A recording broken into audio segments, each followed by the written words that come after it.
Personagem desse vídeo, o segundo personagem da semana, é o Gamaliel. Então vamos lá, eu estou construindo uma playlist nesse canal sobre todos os personagens bíblicos de A a Z e já gravei todos os personagens, ou quase todos, pelo menos do que eu tenho na minha fonte aqui, iniciados com a letra A, B, C, D, E, F e atualmente estou na letra G. O livro-texto base que eu utilizo é este aqui, recomendo caso você tenha interesse, ó. Apenas para ter uma noção, né, de cada um dos personagens. Então vamos lá, Gamaliel. Gamaliel é um personagem do Novo Testamento, pelo que eu lembro, apesar do nome também provavelmente pertencer ao Antigo Testamento. Mas Gamaliel, eu não lembro exatamente da história dele, mas vamos descobrir, né? Gamaliel, Esdras, pode ser reconhecido o pai do judaísmo que se praticava nos tempos de Jesus. O Rabban Gamaliel, ou Rabino Gamaliel, foi um grande mestre da teologia de seu avô, o Rabino Hillel. Então ele é um personagem do Novo Testamento que tem relação com a história de Jesus, ele foi um rabino.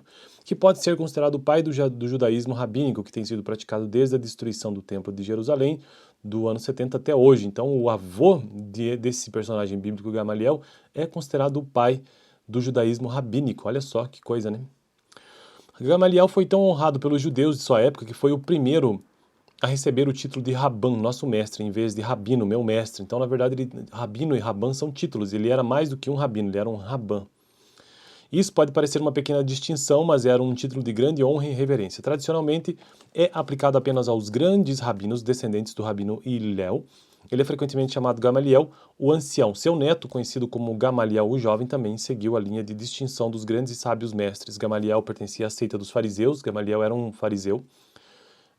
E sua sabedoria, moderação e honestidade reforçaram enormemente a reputação desse grupo durante o turbulento segundo terço do primeiro século. Devido a isso, depois que o templo foi destruído no ano 70 e o sacrifício já não podia mais ser oferecido naquele lugar, os fariseus se tornaram os líderes do novo direcionamento que estava sendo dado ao culto judaico. O foco principal foi desviado do culto sacrificial para o ensino e o conhecimento. Sob a influência de Gamaliel, algumas restrições do sábado foram liberadas e as leis do divórcio se tornaram mais justas. Embora a tradição judaica coloque Gamaliel como o líder do Sinédrio, não há evidências de que sustentam essa alegação. Liderar o Sinédrio era até então o ofício do sumo sacerdote, mas após a destruição essa função desapareceu. Não há dúvida, porém, de que Gamaliel teve uma forte influência extraordinária sobre o Sinédrio, bem como sobre o ensino e a prática judaica. Gamaliel é conhecido pelos cristãos como membro do Sinédrio que defendeu um tratamento moderado a Pedro e João. Isso está em Atos, capítulo 5, verso 34 em diante.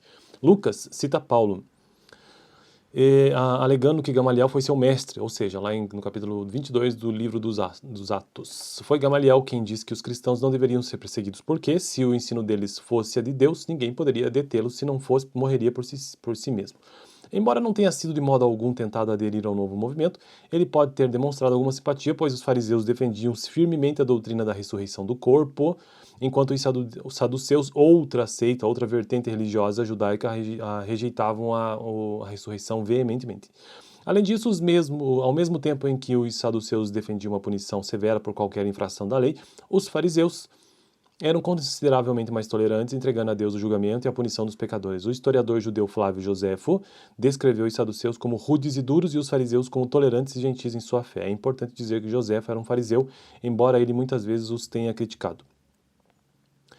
Flávio Joséfo era um fariseu, não sabia não?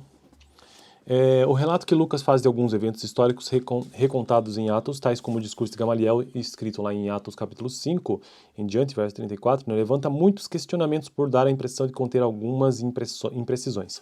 Em contrapartida, o que sabemos sobre esses eventos está nos relatos de Flávio Joséfo, que são superficiais por causa de sua influência pró-romana em razão de que muitos documentos se perderam. Existe alguma dúvida de que Paulo tenha sido realmente um aluno de Gamaliel?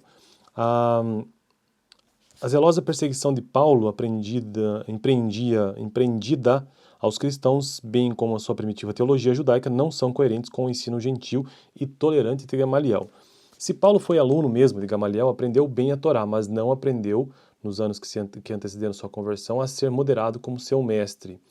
Sua alegação de ser aluno de Gamaliel pode significar simplesmente que ele estudou durante o tempo em que Gamaliel era considerado líder do ensino judaico. Além disso, se ele foi ensinado por um aluno direto de Gamaliel, podia alegar ser ele mesmo aluno de Gamaliel.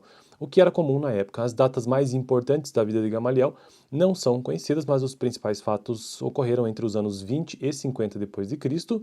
Seu neto Gamaliel, o jovem, prosseguiu com a tradição e estabeleceu uma escola em Jâmia, perto da moderna Tel Aviv, que se tornou centro de estudos judaicos após a destruição do templo, lá em 70 depois de Cristo. Ele era tão honrado que até mesmo os romanos lhe deram o título de patriarca.